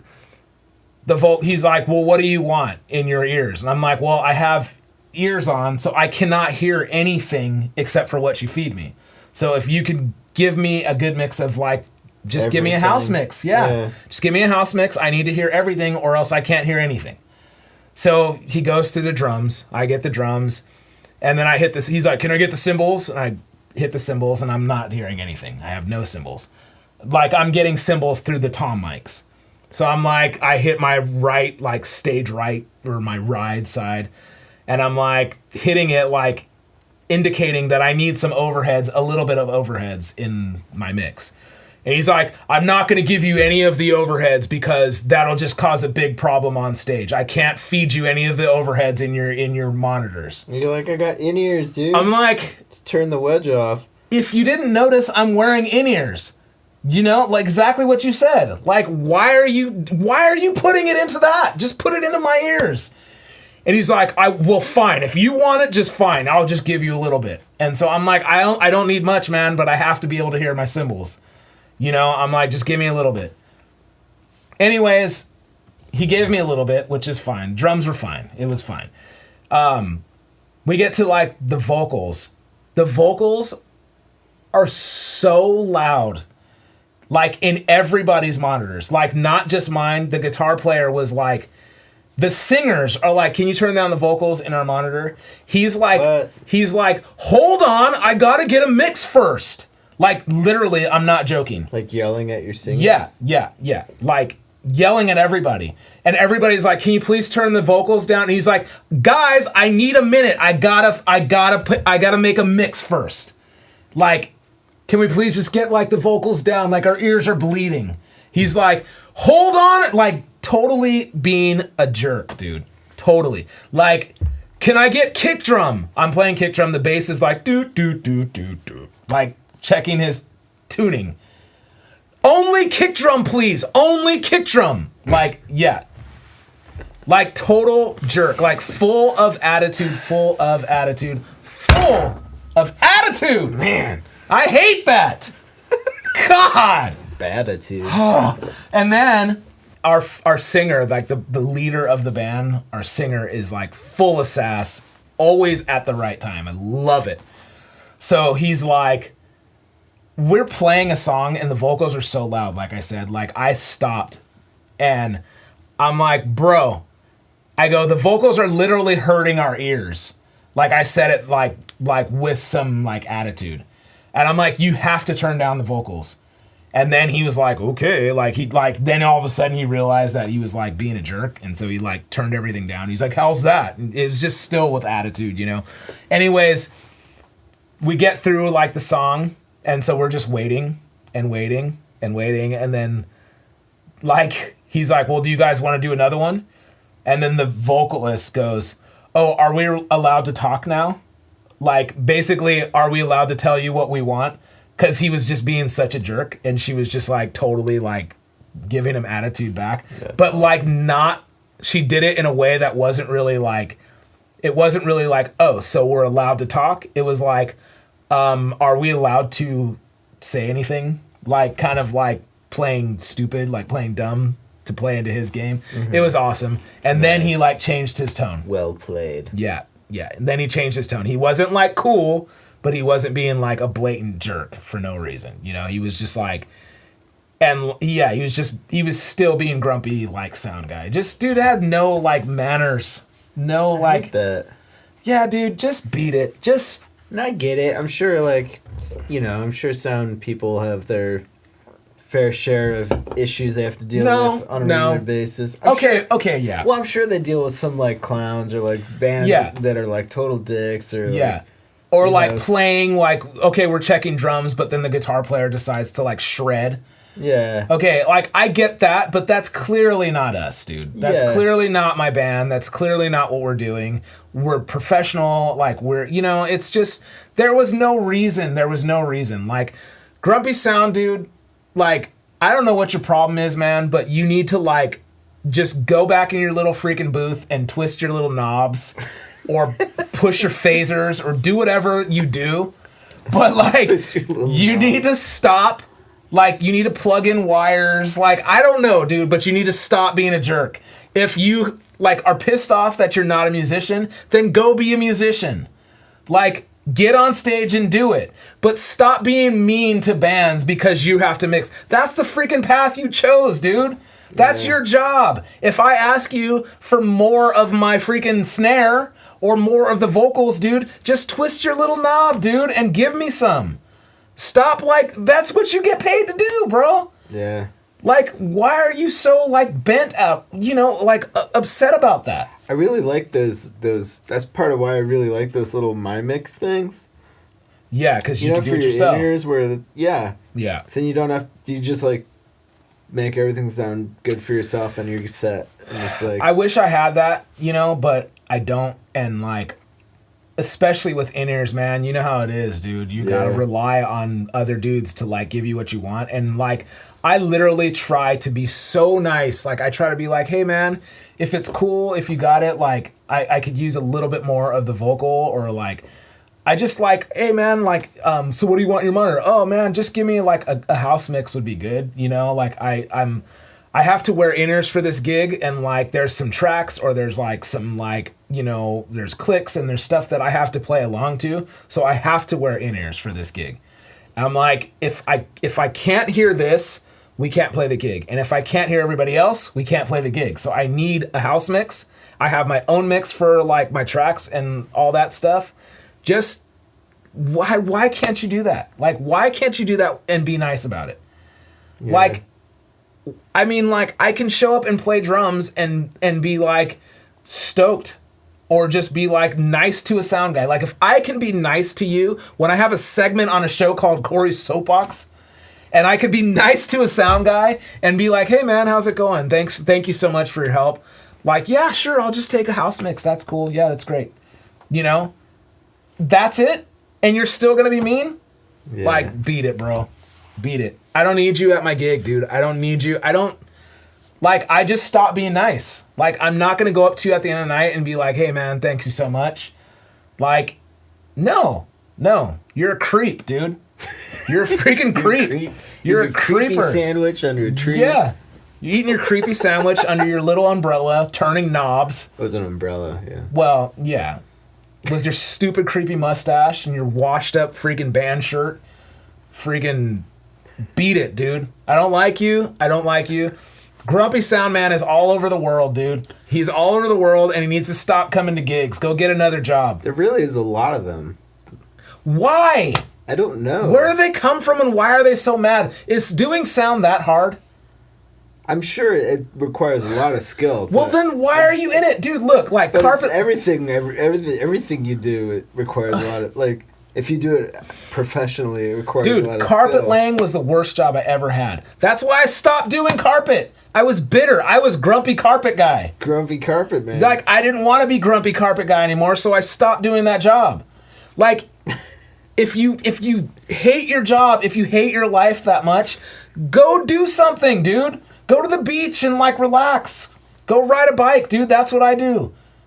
Yeah. Like, go play drums. Go play guitar. That's why you're bitter. Like, why are you so mad at, like, why...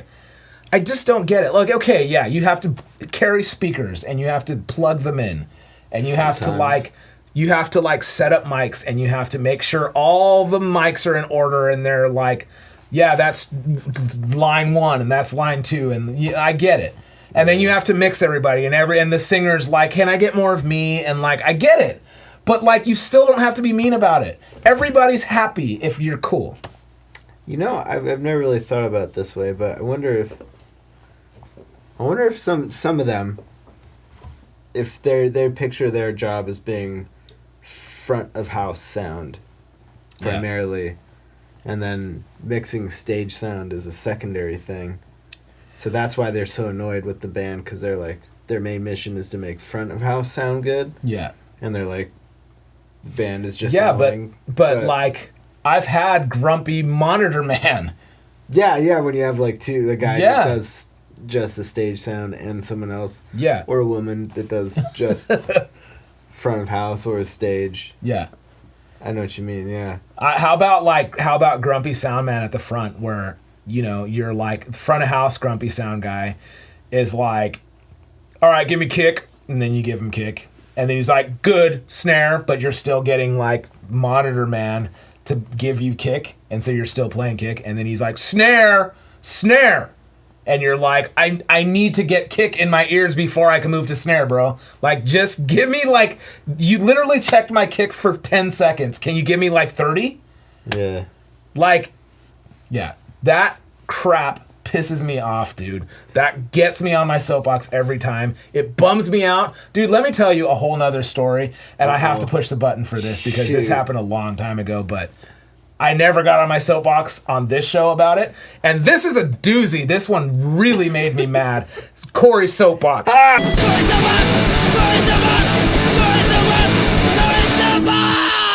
Dude, years ago, I was on tour with Agrolites. We were starting our tour. We were playing at the Grove of Anaheim.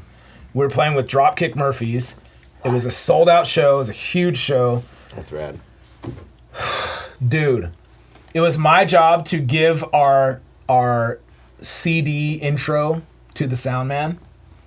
Every band on the tour had a walk-on music. Okay? So I go up to the sound guy and I'm like, hey man, how's it going? I'm Korey. I'm with the next band in the Agrolites. Hey, we have walk-on music. I just was wondering if I could give that to you. Like, seriously, as nice as possible. And he's like, what do you mean walk-on music? Well, you guys should have given that to me before. And I'm like, well, we are giving it to you before because we haven't played yet. We're trying to give you our CD right now so you can play it. And he's like, well, I don't know. Well, yeah, I'm not going to play that. And I'm like, there we go. We're already off to the wrong foot. So we're already like, you're already being a jerk for no reason. You could easily play it, but because we're the opening band, like, we're direct support, you're like, no. Yeah. So I'm like, bro, well, is there a reason? Because all the other bands have their walk-on music, and this is part of our show, and we have walk-on music, and we're just wondering why you couldn't play it. And he's just like, well, they gave it to me before. You can't hand it to me on stage while we're getting ready to go. And I'm like, well, this is before. Like, you know, I'm starting to get pissed off. I'm like, this is before. We're not playing yet, dude. I'm like, so what's the point? Like, what's the reason? Can you just play it? And he's like, no. And I go, dude, are you part of like Dropkick Murphys like crew? I'm like, are you on the whole tour? And he's like, no. He's like, no, I work here. And I'm like, okay, well, that's good. I go, that's a relief. So I won't have to deal with you for the whole tour. And I've literally said this to him. Whoa.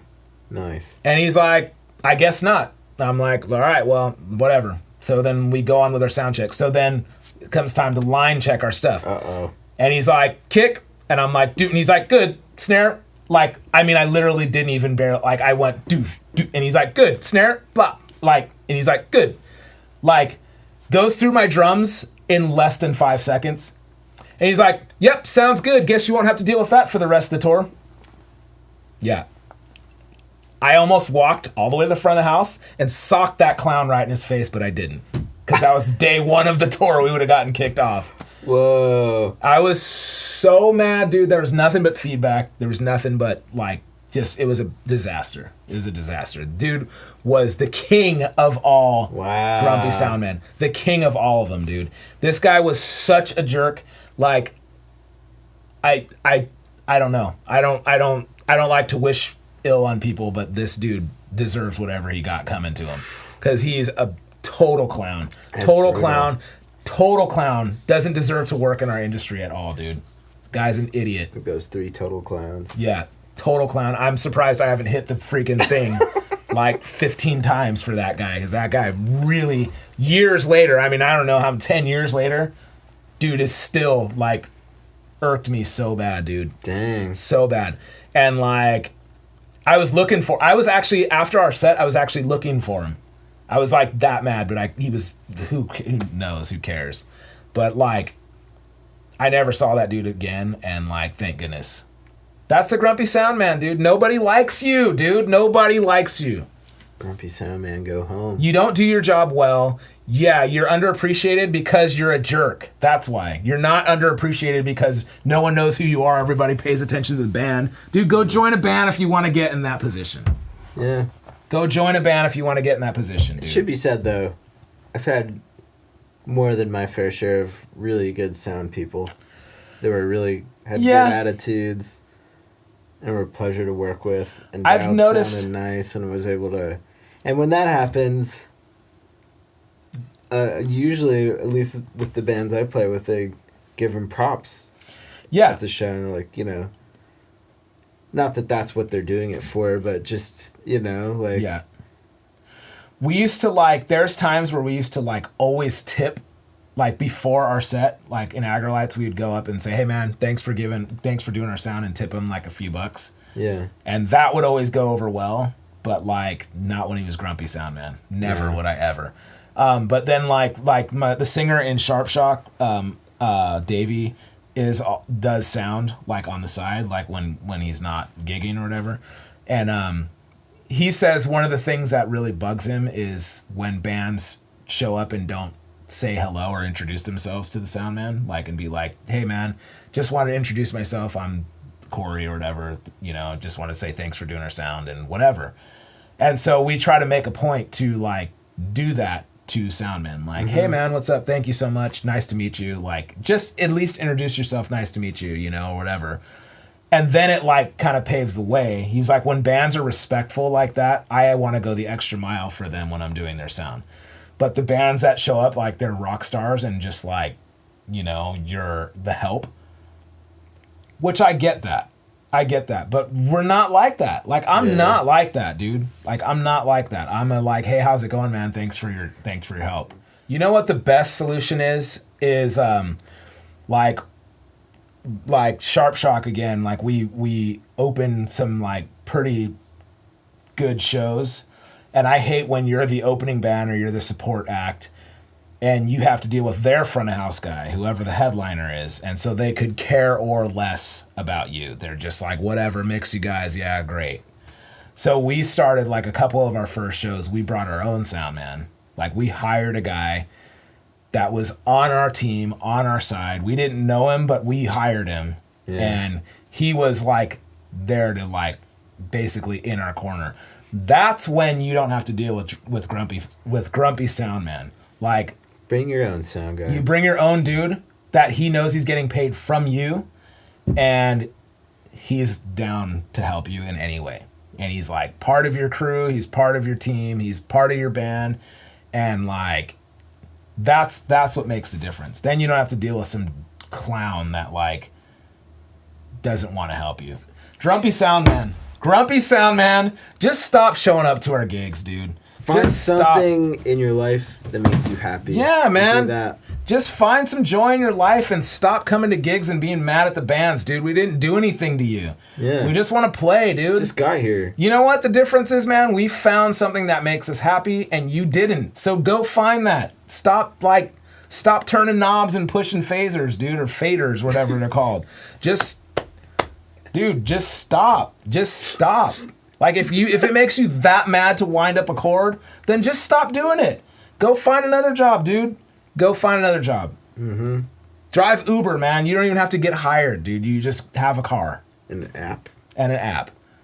Do that, and the world will be a better place. That's been my soapbox. I ain't trying to hear that right now. That was a good one. That was a long one. Pretty sure everybody's dealt with Grumpy Soundman before. I hate that dude. Hate that. I'm using the word hate. I hate that dude, man. Grumpy Soundman, beat it. You don't belong at Drum Brigade. We gotta have a Grumpy Soundman on one of these days. We should. We should go have one on for an interview and be like, why are you so grumpy? Why are you so mad, bro? Let's talk. Let's do that. Let's figure this out. I can't have that dude on. The guy that was Grumpy Soundman. No. I really don't like him. A Grumpy Soundman you haven't worked with. How do we find this guy? Talk to someone else. Dude, why don't you like bands, bro? That's what I want to ask him. What is wrong? Like, why don't you like me, dude? Yeah. Maybe we should have a Grumpy Soundman wrestling match between us we're and the them. reason your job exists. You say that, you might get him on a real grumpy path right It's there. true, though. He's going to say the other reason. Without me, you wouldn't have any sound. Actually, we would. We have, like, my drums make noise. The guitar amps make noise. Trust me, Phil. You don't want to say that, dude. You don't want to say that to the Grumpy Soundman. Yeah. Without us, you wouldn't be here, bro. Yeah. Dude. I've played in bands that do their own sound. I'm capable of doing. I could do it. You see how hard that is? You got those iPads and iPhone mixers, like those like touch mix things. You seen the QSC ones? Yeah, I have the app got, on my like, phone. You can just like walk around So the easy. crowd. Everyone's got So wireless easy. this and that. Dude, look, I play drums with one hand and push phasers up. What are they called? Faders? They're faders. I with play a D. drums with this hand and I pushed my fader up on my phone. No problem, dude, and it didn't piss me off at all. Yeah. So why is it so hard? Dude. Okay, we gotta get off of Grumpy. God, Grumpy Soundman will really get anybody going. That was a not doozy. just me, Yeah. but it really got me going. That dude made me mad, but I'm good now. I ain't trying to hear that right now. Soapbox, dude. The soapbox. It's like, it's such a release. Once I get done with the soapbox, I'm like, but I'm so good now. Yeah. He made me so mad, but now I'm better than ever. Until next week. Until next week. I got more gigs, and somebody's bound to make me mad and put me on my soapbox. It's what happens all the time. Drum games! Drum games!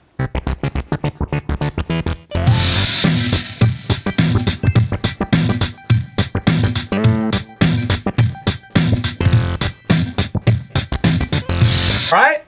This week's drum game is called What's He Doing? What's he doing? What's he doing? What is that? Okay, it does have to relate to drums. It's not just like you were looking at a bum like walking by like, dude, what's he doing? It's like drumming related. Yeah, what's he like, doing on the drums? What the like what the Yeah. What's he doing? What is that? Yeah. What's that move? All right, so this is what he's doing. Yeah. Figure it out.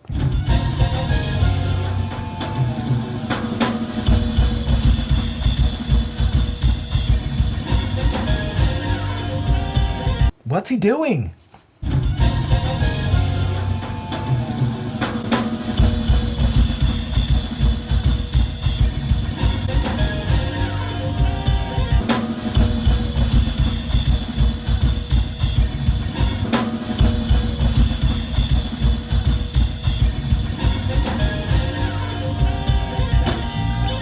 What was that? What's he doing? I mean, if you know, you can win something very special. Very special. All right, all you got to do is use the contact form on drumbrigade.com or send an email to thedrumbrigade@gmail.com. Tell us what he's doing. We want to know, is it a rudiment? What's the timing? What's the phrasing? We want to know. Or even write it out. Or you can write it out. Take a picture of it. Send it to Drum Brigade, thedrumbrigade.com. thedrumbrigade@gmail.com. Or the contact form on drumbrigade.com. Yeah. So many ways to win. So many ways to win. You might even win this ragged pair of Brigade sticks. Yeah. Personally broken in. Maybe signed by Phil, the fantastic, funky Pardell. All right. Send it!